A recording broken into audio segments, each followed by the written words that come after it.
Sextou,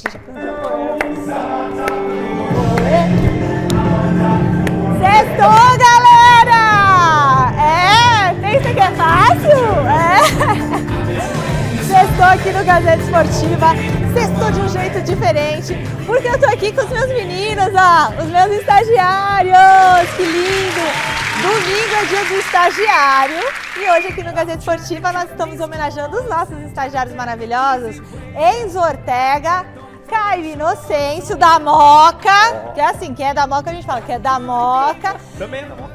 Também o Enzo é da Moca? Enzo é da Moca. Enzo também da Moca e Lucas Passoli. Uma salva de palmas, Pachecão. E como é que dança? Como é que dança? Como é que é a dancinha? Como é que Sabe é? o som, Pacheco? Aqui, ó. Nossa, olha quem criou essa coreografia, viu? E na balada, é assim que vocês dançam? Vamos pra cima, Então vem comigo, vem aqui, vem com a Xuxa. E vocês ficam aqui hoje. Os paquitos da Os meus Michelle. paquitos aqui hoje, Michelitos. participando dos Michelitos, começando comigo Gazeta Esportiva. É um prazer fechar mais uma semana de sucesso na sua companhia, na companhia dos meus queridos estagiários e dessa dupla maravilhosa peso pesado, que já foram estagiários. Onde você foi estagiário, Alex? Eu comecei como rádio escuta, na Rádio Trianon, aqui nesse prédio. E eu fui Primeiro aqui. andar. Rádio Escuta. E eu na Rádio Eldorado, hoje Rádio Estadão na Pires da Mota, em 97. Era Rádio Escuta também? Comecei, em 2 semanas estava na reportagem. Saiu da Rádio Escuta. Eu fiquei 9 meses como Rádio Fiquei Escuta. 1 ano na Rádio Escuta. Mas já como repórter também na Rádio Trianon, depois de alguns meses também. Muito bom. E esses meninos aqui, gente, muitas reportagens que vocês veem, muitas sugestões de pauta que vocês veem, muitas matérias editadas que vocês veem, narrações, não é mesmo, Enzo Ortega? Lucas Passoli. Gente, é aquela equipe maravilhosa. Meninos mesmo assim que eu ponho minha mão no fogo, que eu tenho certeza que É o terão... Dream Team, né? Dream Team. Com toda a humildade, inclusive. É o Dream Team, é o Dream Team. Tem que ter personalidade mesmo, tem que ter um personalidade. futuro maravilhoso, tá certo? São feras mesmo. São feras. Nota 10. Aê! E hoje é dia de falar do quê? Do empate do São Paulo no Uruguai. José Paz vai trazer pra gente tudo que o técnico Luiz Ubeldia achou da partida. José Paz, que também foi estagiário, né, Zé? Beijo pra você, queridão. Tem ainda as novidades do Corinthians no mercado da bola e também pro duelo de amanhã. E o Palmeiras? Tem Palmeiras? Claro! Como que o Verdão tá pro clássico de domingo? A gente vai ter o quem é melhor do choque rei. E o torcedor do Santos vai conferir uma reportagem no Capricho sobre um talismã do clube. E domingo, o dia vai ser do estagiário, mas eles já estão aqui. Parabéns para todos os estagiários da Fundação Caixa Livre, os estagiários dos esportes, das mídias sociais. E esse trio aqui é trio de ouro, Caio, Enzo e Lucas. Daqui a pouco a gente volta. Beijo, dicas! Vai pegar café pra mim agora. Estamos de volta por aqui, galera. A gente começa falando como que foi o empate do São Paulo na partida contra o Nacional do Uruguai. Alguém acertou esse placar, hein? Eu vou lembrar quem foi. Dá uma olhadinha. O São Paulo foi até o Uruguai enfrentar o Nacional pelo jogo 1 das oitavas de final da Copa Libertadores da América. E você aí de casa quer saber a verdade verdadeira? A verdade é que o tricolor pouco criou e viu o adversário pressionar. Dá uma olhada nessa baguncinha aí que o São Paulo fez na saída de bola na intermediária.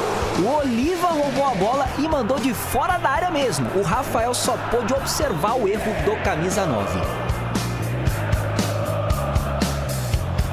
Na segunda etapa, o Zubeldia mudou um pouco as peças ali. O time até que encontrou essa oportunidade aí, ó, com o Wellington Rato, que cruzou na área, mas viu o goleirão espalmar.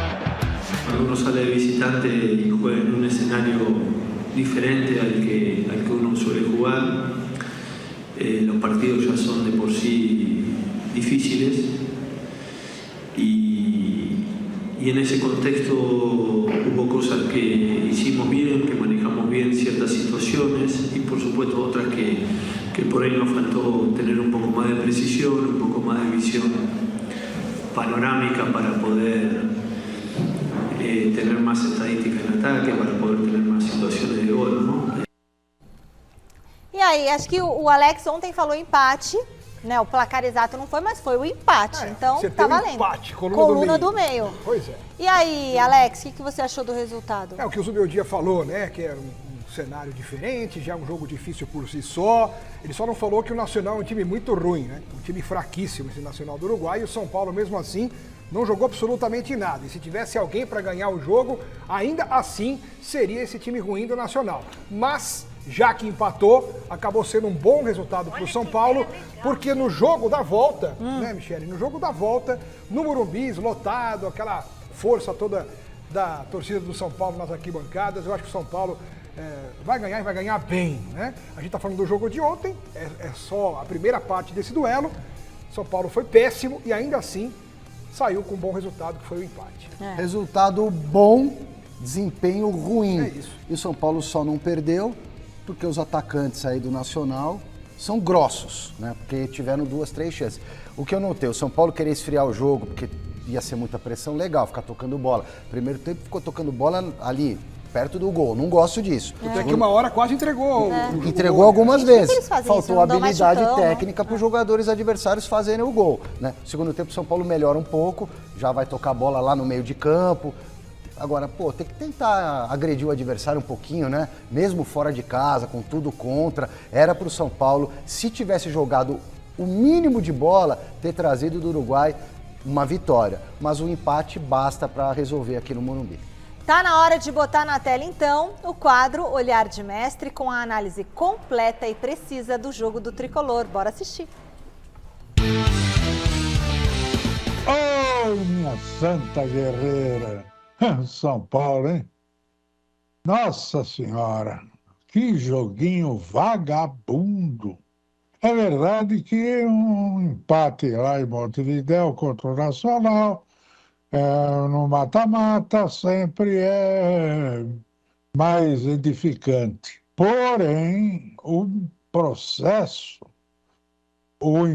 maneira de jogar do São Paulo, pelo amor de Deus. O Nacional é muito fraquinho, o São Paulo é outro.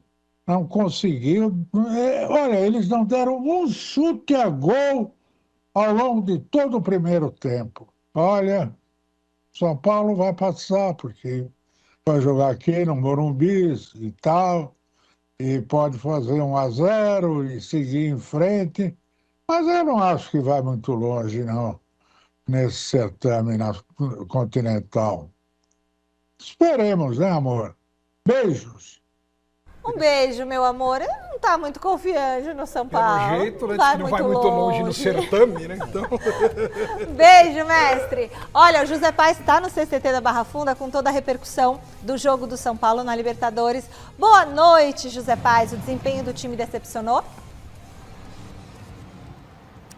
Decepcionou sim, Mi. Tudo em paz? Beijo grande pra você, abraço aí pra todo mundo que tá acompanhando mais uma edição do glorioso Gazeta Esportiva. Decepcionou sim, como vocês bem mencionaram aí, inclusive antes da partida ontem, na entrevista oficial pra detentora dos direitos de transmissão dessa partida da Libertadores, o Zubeldia disse que, poxa, é um jogo de 180 minutos, um duelo de 180 minutos, nada vai ser resolvido hoje.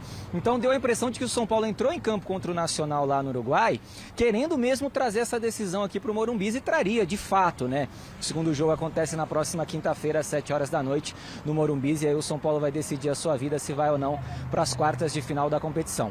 A gente preparou uma tela aí com alguns números, algumas estatísticas do São Paulo na partida de ontem, porque o São Paulo teve 64% da posse de bola no jogo, mas não conseguiu traduzir, né, esse domínio todo em gols e até em chances. Não chutou uma vez sequer no gol do adversário, não acertou ali o arco nenhuma vez, acertou num lance com o Caleri, um lance que depois acabou sendo invalidado aí pela arbitragem, que marcou alguma coisinha ali, mão do Lucas, impedimento, enfim, o lance estava irregular, o São Paulo não conseguiu seguir.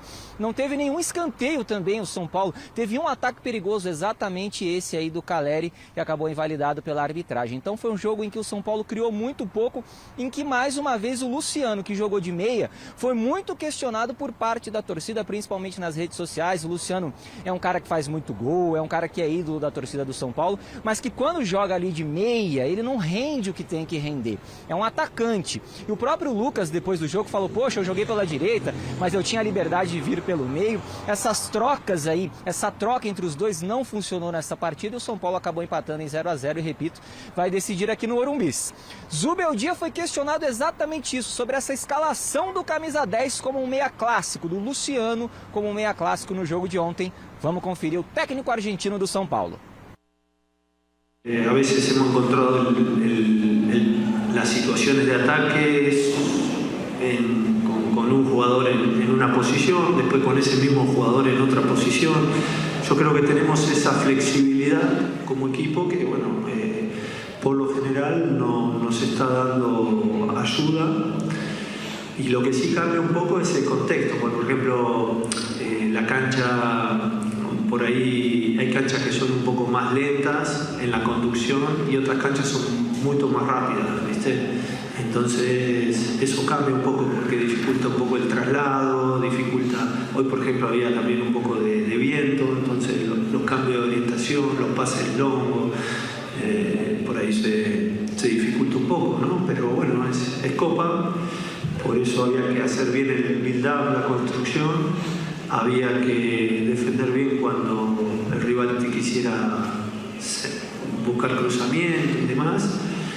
Y por supuesto intentamos tener situaciones, pero no lo conseguimos. Y bueno, eso a veces pasa y hoy pasó.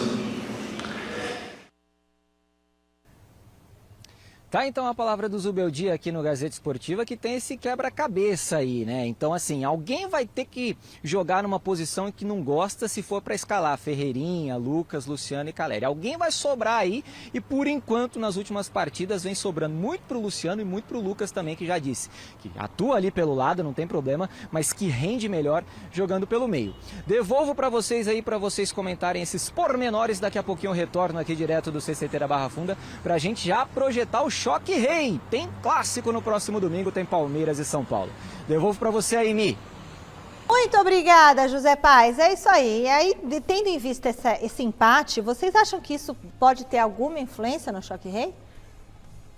Eu acho que o Zubeldia, ele vai pensar na estratégia do jogo da volta, mas o São Paulo joga na quinta, diferentemente do Palmeiras, por exemplo, que joga na quarta-feira contra o Botafogo, que é uma missão muito mais difícil do que a do São Paulo jogando contra esse péssimo time do Nacional na quinta. Então eu acho que o Zubeldia vai ter menos dificuldade. Mas ao mesmo tempo, desculpa te interromper, o São Paulo jogou na quinta para enfrentar o Palmeiras no domingo. Isso aí. Então a vantagem que vai ter na próxima semana está tendo agora em relação à recuperação para o Choque Rei. Ok, mas aí o São Paulo também tem que... Quando eu falo São Paulo, é o Zubeldia que é o treinador e o comandante do time. Ele tem que pensar se o brasileiro para ele também é importante ou não. Se ele não levar...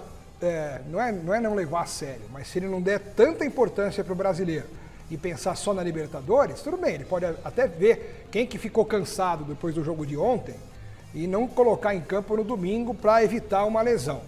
Porém, se ele encara o Brasileirão com perspectivas positivas também de ser campeão, de garantir um G4 pelo menos, eu acho que ele não pode colocar um reservão contra o Palmeiras, que ele vai perder o jogo. Então, o São Paulo titular tem totais condições de ganhar do Palmeiras no Allianz Parque hoje pela fase do Palmeiras.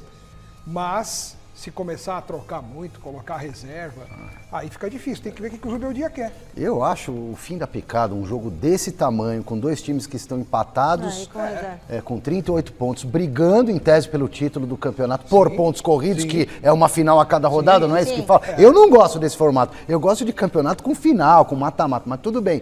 Aí você vai para um jogo de tamanha rivalidade, a 5 pontos do líder Botafogo, jogar com time reserva... isso está sendo muito ventilado e costuma acontecer. Mas peraí, quem colocaria reserva? Para mim, ninguém deveria colocar reserva. Você tem um jogador que tá para estourar, que tá morto, todo quebrado, descansa pro jogo da Libertadores. No mais, tem que jogar todo mundo. Ou então o Abel liga pro Zubeldia, para mim seria a única alternativa. Zubeldia, vamos botar os dois times em reserva, porque aí iguala, beleza. Eu sou contra, Michele, sinceramente, ainda mais numa fase dessa, cara. Não tem que escolher jogo. Você joga no domingo e vê o que vai fazer na quarta-feira ou na quinta da semana. Tem que ir com o time titular, até porque acho que os dois tem que ir com força máxima, os dois. É força máxima, é clássico. Imagina se fosse contra o Corinthians, o Palmeiras ia pôr time em reserva? Se o Abel, São Paulo ia pôr time só em uma reserva? coisa, só para fechar, rapidinho. Se o Abel não tivesse ganho a Libertadores contra o Flamengo, eu não sei se ele estaria no Palmeiras hoje. Por quê? Porque pouco tempo antes da final da Libertadores, ele colocou o time reserva contra o São Paulo no Allianz Parque e o São Paulo com risco de rebaixamento. A torcida do Palmeiras estava babando para ver o São Paulo rebaixado. Aí foi com a vitória sobre o Palmeiras no Allianz Parque que o São Paulo começou... Eu vi uma babinha descendo. Pronto. Foi aí que o São Paulo começou a se salvar. E a torcida do Palmeiras não perdoou. Tanto é que surgiu aí aquele negócio do Abel tem um plano. Calma, ele fez isso contra o São Paulo, ele não conhece bem a rivalidade ainda, mas ele tem um plano. Contra o Corinthians ele já conhece, eu duvido que ele colocaria reserva. O Flamengo saiu na frente na disputa com o Bolívar pelas oitavas de final da Libertadores. Ontem no Maracanã, Luiz Araújo abriu o placar para a equipe do técnico Tite. No finalzinho do jogo, Léo Pereira definiu o placar de 2-0 para os donos da casa. Esse gol aí pode ter valido a classificação do Flamengo. Se fosse 1-0 só, não sei não. Os dois times voltam a se enfrentar na próxima quinta-feira em La Paz. Gente, eu acho que o Flamengo vai ganhar a Libertadores. Que tem a altitude, né? A questão sempre do fantasma, da altitude. Agora, o Flamengo é diferenciado, né? Você vê assim, o nível técnico dos jogadores, o toque de bola, parece que eles jogam quando eles querem, né? Essa que é a real. Agora o Tite... ele tem perdido agora alguns jogadores importantes por lesão. Eu ia falar isso, cara. Pô, perdeu. Sai o Pedro, entra o Gabigol, né, velho? É impressionante. Com o Bruno Henrique de opção no banco. Mas os dois machucaram, Gabigol e Pedro. Então o Tite vai ter... Ele perdeu o lateral esquerdo, perdeu o Vinha. Perdeu mais um jogador aí também. Mas ele perdeu os dois atacantes dele, os dois centroavantes, Alex. E contusão... O Cebolinha já está machucado. E contusão... Ao que parece, é posterior da coxa dos dois, né? Tanto do Pedro, não dá pra voltar em uma... Não dá, esquece. Tornozelo, você faz a botinha, não sei o quê. Joelho e muscular, não tem jeito, não dá, cara. E o Corinthians? Salve o Corinthians! Tem que ver se dá pra salvar, né? Tem que ver se vai dar tempo. Alex Miller, para com isso. Para, porque o Corinthians está muito próximo de acertar a contratação de um atacante espanhol. E a Marina Buffon chega agora para a nossa conversa com informações sobre esse reforço. Boa noite, Má. Quem é que está chegando ao timão? Olá, Michele. Boa noite para você, para todo mundo que está acompanhando a gente nessa sexta-feira aqui no Gazeta Esportiva. Pois é, tá chegando, viu? Héctor Hernandes, a gente trouxe esse nome ontem aqui para vocês e hoje a gente vem falar quem é o Héctor Hernandes, afinal de contas, né? O Corinthians está para anunciar esse reforço, não era a primeira opção da diretoria, não. O Héctor que estava lá no Chaves de Portugal, justamente no mesmo time que o Hugo Souza, goleirão que chegou no Corinthians, já assumiu a titularidade, está fazendo ótimos jogos, inclusive foi capitão no último jogo contra o Red Bull Bragantino pela Sul-Americana. Inclusive, o Héctor aí tá livre no mercado. Jogou pelo Chaves até maio, depois disso vem aí fazendo as suas atividades de forma particular, se condicionando fisicamente. O Corinthians espera que até a próxima segunda-feira já possa anunciá-lo de forma oficial. Vamos conhecer um pouquinho, então, desse novo reforço que tem 28 anos, é espanhol, como você disse, é atacante, que é uma das carências do time do Corinthians, ainda que não seja a primeira delas. E ele começou a sua carreira lá no Las Palmas, acabou indo para o Atlético de Madrid, não atuou muito por esse clube, acabou sendo emprestado diversas vezes para outros times de segunda e terceira divisões, como Málaga, o Elche, e acabou indo depois, então, para Portugal, onde ele disputou aí a primeira divisão no Chaves, tá certo? Ali ele conheceu o Hugo Souza, que deve ter dado uma ajudinha aí, deve ter falado sobre esse jogador livre no mercado, fica mais fácil, inclusive, a negociação com ele. E, além disso, ele também passou pela aprovação do Cifut, que é o Centro de Inteligência de Futebol do Corinthians, certo? Como eu falei, ele deve chegar aí já na próxima segunda-feira, tá com todos os trâmites já resolvidos para poder atuar com a camisa do Timão. E eu trago aqui alguns números dele para vocês. 58 jogos com a camisa do Chaves, são 21 gols e 2 assistências. Bons números aí, foram 2 temporadas com a camisa do clube português, tá certo? Eu disse que ele não foi a primeira opção, porque antes o Corinthians tentou contratar outros atacantes, como o caso do Alex Arce, também do Gonzalo Plata, também Guido Carídio. nenhum deles acabou avançando por conta de altos valores. O Guido, por exemplo, acabou recebendo uma proposta de renovação do Estudiantes, pode ser que fique por lá. Ficou difícil para o Corinthians, então, por conta disso. Esse é o Héctor. Agora, um jogador que o Corinthians e o corintiano conhece muito é o William. Por que eu estou falando do William? Porque ele encerrou sua passagem pelo Fulham da Inglaterra hoje. Aí, gente, isso aí viralizou na internet, porque a gente sabe que o corintiano ama ou odeia. E eu quero saber de vocês, porque com o William livre no mercado, acabou surgindo aí rumores, né, de que vai ou não vai voltar para o Corinthians. Não tem nenhuma negociação em andamento com o Corinthians nesse momento. O Corinthians não está muito disposto a ouvir aí, caso houvesse interesse do William ou não em voltar. Mas eu quero saber dos nossos comentaristas e de você, Michele. Vocês aceitariam o William de volta, se fosse o caso? Porque a torcida, essa tá bem dividida, viu? Boa, Má! Muito bom. Então vamos dividir em duas partes. Primeiro, vamos falar do Héctor Hernandes, que o William já tô babando aqui pra gente falar. Héctor Hernandes, o que vocês acham? Vocês conhecem? É uma boa, não é? Nunca vi jogar, analiso pelos números ali, pelo que eu recebi de informação e pesquisei. Números razoáveis, no máximo razoáveis. O cara tem 28 anos, jogou boa parte da vida em segunda e terceira divisão na Espanha. Tudo bem, o Cifute lá do Corinthians deve ter analisado, aí cada um... Agora, pô, você precisa ir lá buscar um jogador... Que não acha aqui no Centro-Oeste, no interior de São Paulo, Norte, Nordeste, na base. Não é possível, tem que ir lá buscar o cara da terceira divisão do futebol espanhol. Até o cara se adaptar aqui. Agora, posso queimar a língua também. Deixa eu ver, Alex, você, Héctor Hernandes. Eu acho que o único que veio jogar foi o Hugo Souza, que jogou com ele, né? E teve a ajudinha do Hugo Souza para indicar o jogador, né? Teve. Assim, nome bonito ele tem, né? Agora vamos ver se futebol bonito ele tem também, mas é isso que a Michele falou. O tempo para se adaptar a uma nova realidade, uma nova cultura, um novo jeito de jogar futebol, no momento que o Corinthians precisa de soluções urgentíssimas, não sei se é uma contratação para agora ou para o ano que vem.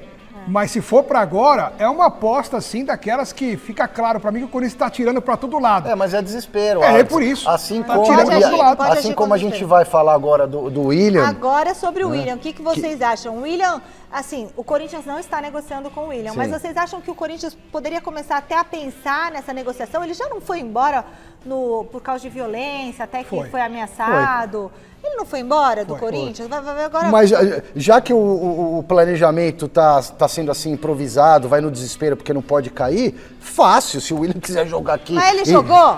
Não, mas foi mal demais. Tudo bem, mas do jeito que tá... Se ele se oferecer...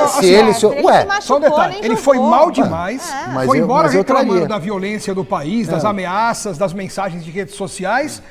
E pouco tempo depois, 2 anos depois, ele vai voltar e se esquecer de tudo isso. Eu acho que o William, essa notícia vem à tona, claro, porque ele tem uma imagem muito ligada ao Corinthians, ele está livre no mercado, ele é um jogador que pode escolher onde jogar em qualquer lugar do planeta. Mas eu duvido que ele gostaria de voltar pro Corinthians. Mas quem jogou na época dele também no Corinthians? Mas eu acho, sabe o que acontece? Tava uma droga o time. Mas tinha Renato Augusto, hein? Ele era o cara, meu. Ele era o cara, acabou não jogando, mas futebol por futebol... Lucas Moura não é o cara e veio, tá arrebentando no São Paulo? Tudo bem. Mesma faixa etária, mais ou menos. Eu acho o William um ótimo jogador, mas não acho que é pro Corinthians, porque o Corinthians realmente precisa de alguém que chega, joga, resolve. Acho que ele não é o cara que sobe prateleira mais, não. Já foi, hoje não é mais. Mas quem que pode render mais? Esse Héctor? A gente não sabe, a gente não sabe. Dos dois. Mas um eu conheço. Sim, mas quer o William no seu time, na situação em que está o Corinthians? A gente conhece. Eu quero. A gente conhece. Mesmo com o passado recente, mesmo. Da outra vez, eu queria o William. Agora eu não quero o William, por exemplo. Eu acho que ele fez a opção dele. É igual uma pessoa que às vezes está trabalhando com você e não quer mais ficar com você e também não rende o que você esperava que a pessoa ia render. Se machucou e tudo mais. Tudo bem, de repente você volta 6 meses depois e rende bem. Não, mas você sempre rendeu, meu bem. Você é diferente, aí é diferente, né? São outras circunstâncias, uma pandemia e tudo mais. Mas você não deixou de trabalhar aqui. Mas eu não tava falando de mim. Por quê? Mas, ó, porque não rendeu. Rendeu muito, rende até demais, porque é meio maluco. Ó, o Santos joga amanhã pela Série B contra o Avaí na Vila Belmiro e o Peixe tem um verdadeiro talismã nessa jornada pela segunda divisão do futebol brasileiro. Olho nessa reportagem. Como um presente para o ano mais difícil do Santos, o atacante Guilherme foi anunciado no dia 31 de dezembro de 2023 e apresentado uma semana depois ao lado do Meia Casares. Para nós é uma grande honra vestir essa camisa. Um clube de tanta tradição, um clube gigantesco, conhecido mundialmente. Então, para nós, com certeza, uma honra muito grande. Então, desde o primeiro telefonema, ficou muito fácil, né, de aceitar o convite do Santos. No Paulistão, o atacante ajudou o time da Baixada a chegar até a final contra o Palmeiras, que acabou se sagrando campeão. Foram 3 gols e 2 assistências em 15 jogos nesse vice-campeonato. Na Série B, o camisa 11 é um dos grandes protagonistas. Inclusive, quando ele não está em campo, a situação complica, viu? Nas 5 derrotas que o clube tem na competição, em 3 delas o Guilherme não esteve em campo para tentar ajudar por conta de lesão. Ao todo, são 14 jogos na Série B, com 7 gols marcados e 4 assistências, ou seja, ele participou diretamente de 11 bolas na rede das 33 que o Santos marcou na competição. Desde a minha chegada as coisas têm acontecido, então fico muito feliz. Eu tenho o apoio também de todos os atletas, comissão, torcedor, enfim. Um jogador importante para nós desde o começo, que faz a diferença, e um jogador que quando fica fora a gente sente bastante. Bom, agora a gente vai trazer informações do Palmeiras para você, Silvestre, para você, Alex Miller, para você, meu amigo telespectador. Vocês acham que o Verdão vai com força máxima para o Clássico de domingo? Novamente entrando neste debate? Audiência rotativa aqui no Audiência rotativa que temos, Alexandre Silvestre. Nossa, a responsabilidade de falar do Palmeiras e dar informações ao lado de Alex Miller aumenta muito nesse momento para mim. Tô sentindo realmente a força da torcida aqui ao lado.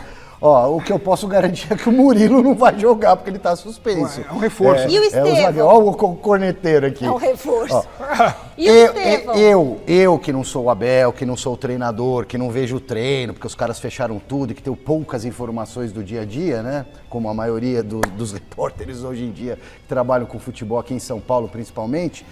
Eu jogaria com o Estevão, que está voltando de lesão, precisa readquirir ritmo de jogo, né? Confiança. Eu jogaria com o Felipe Anderson, que é outro que também começou no banco o último jogo. Zé Rafael, que precisa voltar. Mike está machucado, Dudu está fora, esses caras também provavelmente não estarão à disposição. Agora, eu colocaria em campo o que o Palmeiras tem de melhor. Porque, como eu disse anteriormente, é um jogo super decisivo, é um clássico, rivalidade, vale briga do título do Campeonato Brasileiro. Aí você tira o cara que tá pra explodir, mesmo que tá morto, arrebentado. Aí beleza. Pô, agora esse negócio de botar time reserva e priorizar a liberdade. E se for eliminado quarta-feira pro Botafogo? Aí perdeu pro São Paulo aqui. Ah, mas o São Paulo conseguiu, deu certo, poupou contra o Atlético Goianiense. Contra ninguém. Pô, contra o Lanterninha, né? A Lanterninha do Atlético. Mas tudo bem, mesmo assim sofreu para ganhar. Então eu acho que, eu não concordo com esse negócio de poupar, não. Agora, o que o Abel vai fazer, não sei. Eu acho que ele vai mesclar.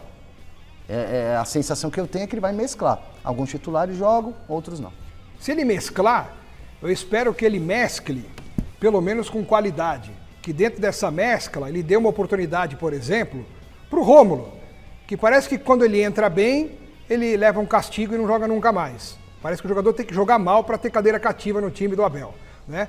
Caso do Rafael Veiga, caso do Vanderlan, caso do Murilo, caso do Gomes. Não que eles tenham todos que sair do time, mas eu tô falando que esses caras nunca saem. O Maurício, que era o melhor jogador do Palmeiras do meio para frente contra o Botafogo, foi o primeiro a ser substituído, né?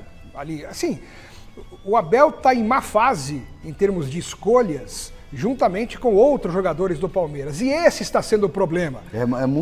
Vários jogadores e o Abel, ao mesmo tempo, estando em má fase. E isso explica essa sequência de péssimos resultados que o Palmeiras vem obtendo. Até quando ganha, perde, que foi o caso contra o Flamengo, né, que ganhou e foi eliminado porque não ganhou de 2 gols para levar a decisão para os pênaltis.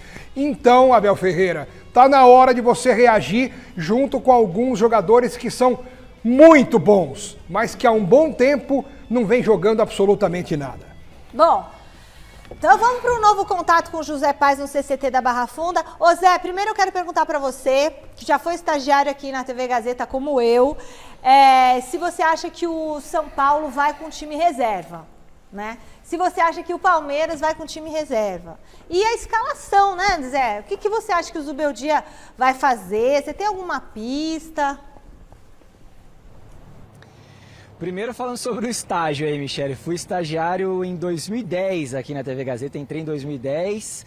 Em 2011, no meio de 2011, fui contratado como noticiarista e aqui estou hoje como repórter. Bacana demais aí. Eu sempre me emociono muito quando falo da minha trajetória aqui na TV Gazeta, agradecendo todo mundo que fez parte e que faz parte dessa minha trajetória, especialmente a senhora Michele Janela.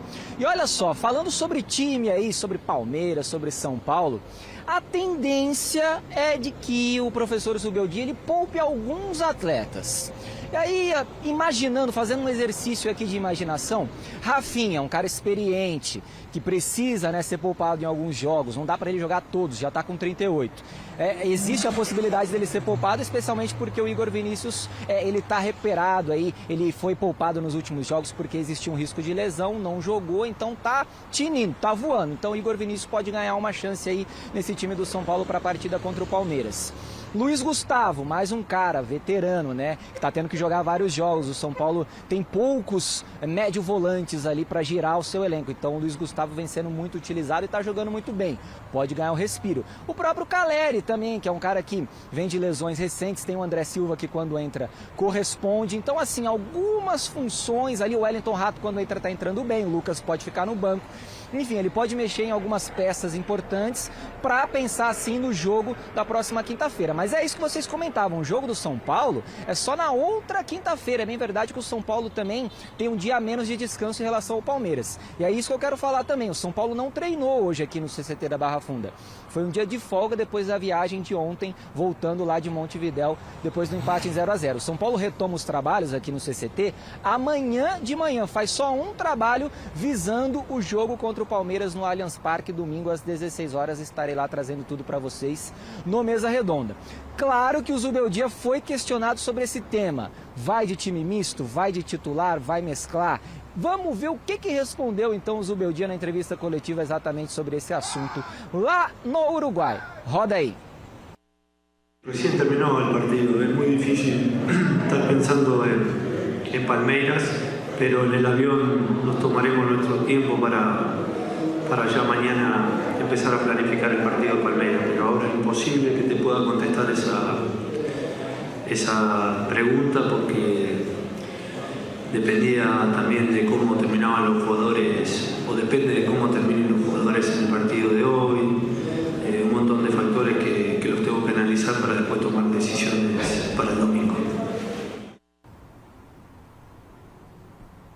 Tá, então a palavra do Zubeldia aqui no Gazeta Esportiva. E aí agora fica a dúvida, Michele. O homem fez suspense, fez mistério.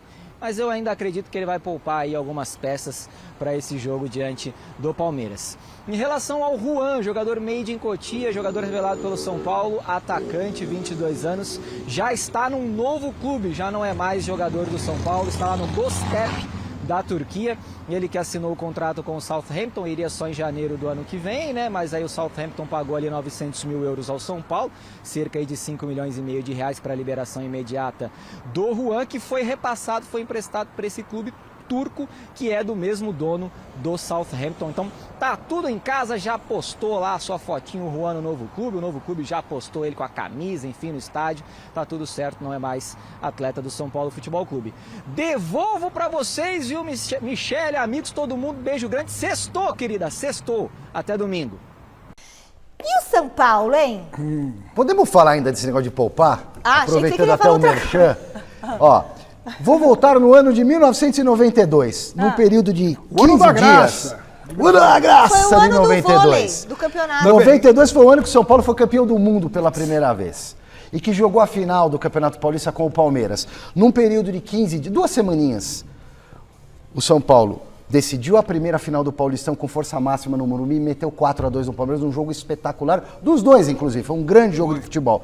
O São Paulo viajou para Tóquio, jogou contra o Barcelona, na época foi o jogo mais importante da vida do São Paulo, enfrentou toda a dificuldade de fuso horário, diferença de temperatura, porque no Japão estava um baita do inverno e aqui bombando de calor, volta depois de 14, 15 dias e joga de novo contra o Palmeiras. E ganha de novo. Ai, Silvestre, você é saudosista, o futebol é mais intenso. O futebol é mais intenso, só que as práticas também eram diferentes naquela época, tudo na sua proporção, tudo no seu contexto. A preparação era outra, o esquema tático era outro, a velocidade era outra, mas naquele momento vivia-se o que de melhor havia em preparação, em ciência, no escambau. Então você traz essa realidade 30 anos depois, dá muito bem para jogar quarta, domingo e quarta, Rio de Janeiro, São Paulo, São Paulo. Mas não tem um negócio que a intensidade era diferente? Mas a preparação era diferente também, Michele. Proporcional. A resistência hoje é maior que era antigamente também. Hoje corre mais. Eu não estou dizendo que o calendário não é ruim, que não atrapalha, que pode estourar. Claro que pode.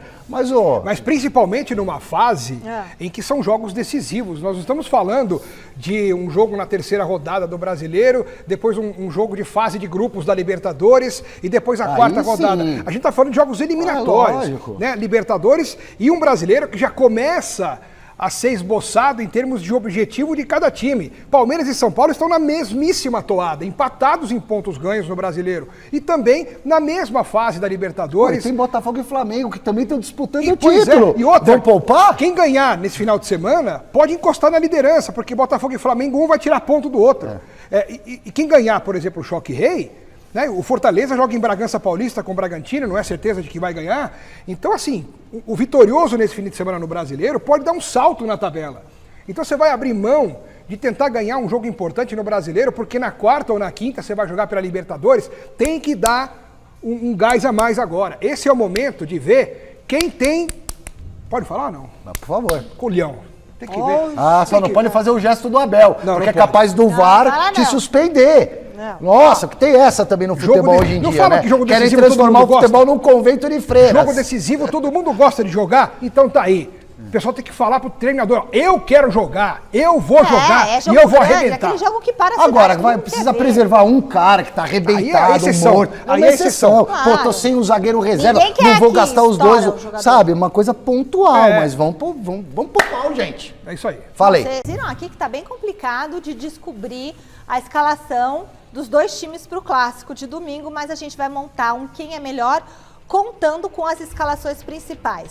E assim, tendo em vista o momento do Palmeiras, né? O momento que está vivendo, oscilando aí, tendo em vista o momento do São Paulo, bora fazer esse quem é melhor. Então vamos lá, começando, goleiro, o Everton ou Rafael? E aí, Alexandre Silvestre, você começa. O Rafael é bom, mas o Everton é muito melhor, então o Everton.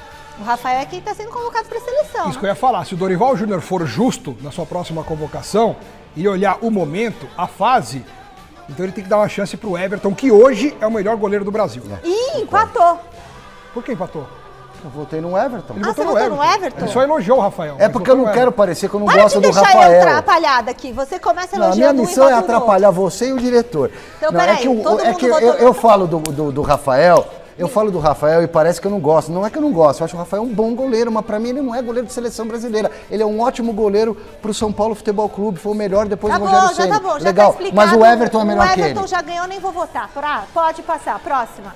Vamos lá, lateral direito, Marcos Rocha ou Igor Vinícius? Ó, pensa no momento aí, hein? Começando com o Alex Miller. Eu vou votar no Marcos Rocha. Acho que é um jogador mais pronto, mais preparado para esses momentos de decisão, inclusive. Cascudo, Marcos Rocha.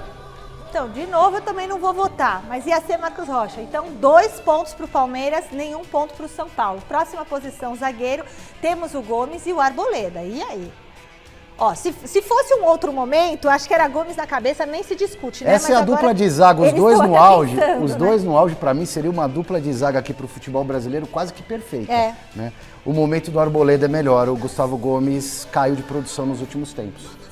Arboleda. O que você acha, Alex? Se a votação é o momento, o Gustavo Gomes está bem longe daquilo que ele já mostrou e o Arboleda vem muito bem. Então, é óbvio que o Arboleda hoje está jogando muito mais que o Gustavo Gomes. Quem é melhor é momento. Então ponto para o Arboleda. 2-1 agora para o Palmeiras. São Paulo vai recuperando. E agora na zaga ainda tem o Vitor Reis. Ó, o Vitor Reis está... Eu vou votar no Vitor Reis. Pronto, já votei. E Alan Franco. Agora eu quero saber a opinião de vocês. Alex. Vitor Reis, hoje é o melhor zagueiro do Palmeiras, disparado. É um moleque de 18 anos e parece que é titular há 15 anos. Verdade. Ele parece o Gomes de 2 anos atrás. Ele tomou conta da posição ali. Confiante, né? Mas Mesmo foi tão juvenil no jovem. segundo Foi gol do juvenil, Botafogo. como o Murilo tem sido e não Foi é mais juvenil, juvenilzinho. como o Gomes Mas tem acontece, sido. Então, acontece com todo jogador falhar. O Vitor Reis não é Deus. Ele é só o melhor zagueiro do Palmeiras hoje. E Vitor aí? Reis. O Alan Franco, que eu não gostava no começo, melhorou muito, né? Mas o Vitor Reis, eu acho que vai longe, hein? Ponto Vitor pro Reis. Palmeiras, ponto pro Vitor Reis, unanimidade aqui. Seguindo na lateral esquerda, agora a gente tem o Caio Paulista ou o Wellington Rato. E aí? Não, é só o Wellington. É o Wellington, não é o Rato. E, em homenagem à reação do Caio Paulista dentro do Palmeiras e a injustiça dele não ter sido escalado contra o Botafogo, o meu voto é pro Caio Paulista. Também não entendi essa do Abel no jogo de ida da Libertadores. Eu vou de Caio Paulista. Caio Paulista, então, ponto pro Palmeiras, 4-1 pro Palmeiras. Agora no meio-campo temos o Bobadilha no São Paulo e o Aníbal Moreno, que eu já dou voto pro Aníbal Moreno de cara. E vocês? Eu voto no Aníbal Moreno. Aníbal Moreno. Mas a dividida aí, pra mim, deveria ser com o Luiz Gustavo. Eu acho que Não deveria tá na ser com o Luiz escalação? Gustavo aí, o mano a mano. Aí. Eu vou tomar...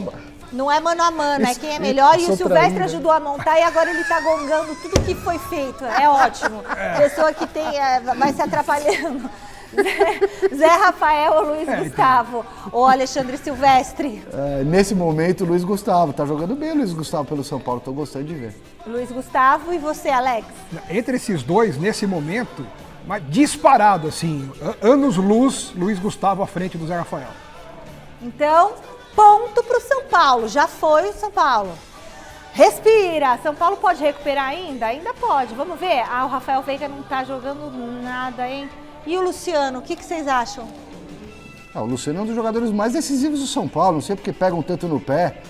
E nesse momento, pra mim, o Veiga é mais jogador que o Luciano. Mas no do momento... modo geral. Mas vale o momento, Luciano. E você, Alex? Mesma coisa do Zé Rafael.